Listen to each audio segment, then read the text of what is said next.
Yeah, so I would say really making sure that you're filling your appointment schedules is an easy way, to drive revenue. So make sure that your appointments, all the appointment slots are filled with a patient.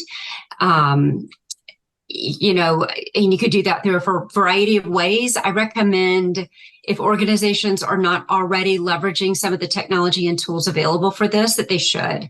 So using automated appointment reminders, so texting patients a few different times, maybe an email 5 days before, a text 3 days before, and a text again the night before an appointment. We have some recommended best practices as far as the appropriate cadence to maximize your response rate. But if you have a text that goes out the night before an appointment and you identify, turn those no-shows into late cancellations so that there's still time to recoup and fill that spot.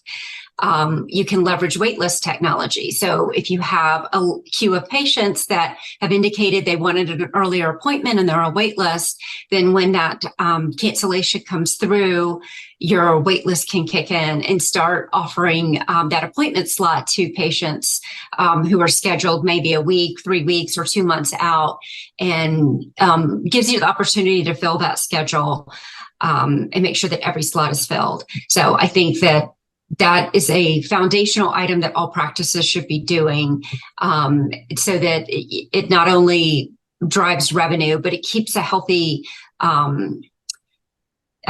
cadence going on in your practice, where you have X number of patients every day and there's a lot of consistency there and you can staff appropriately.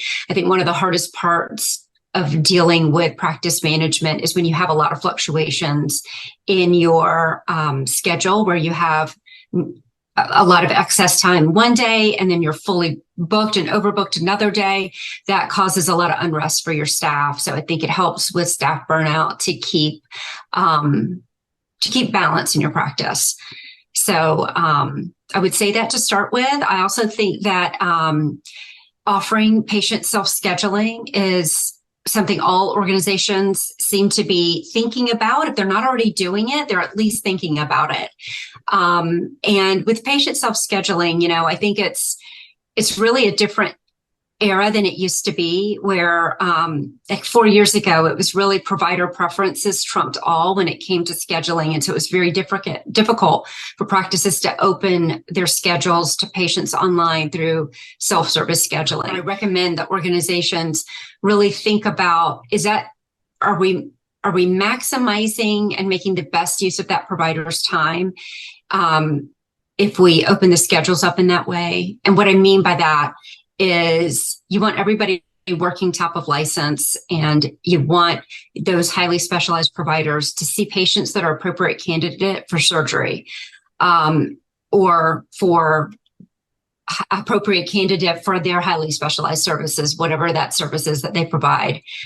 So I think that, making sure that you have the right patient in the right spot is important to not only fill the provider schedules, but fill those schedules with the right patients that are going to be good candidates for surgeries and other highly specialized services.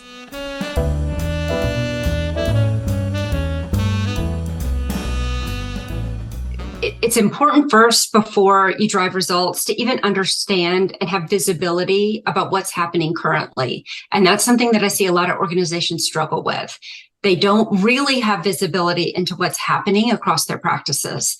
So let's say they want to drive results by creating a goal to increase office visit volumes by 10% in the next year. Well, they don't know if they even have capacity for that. They don't know if they have staffing levels for that.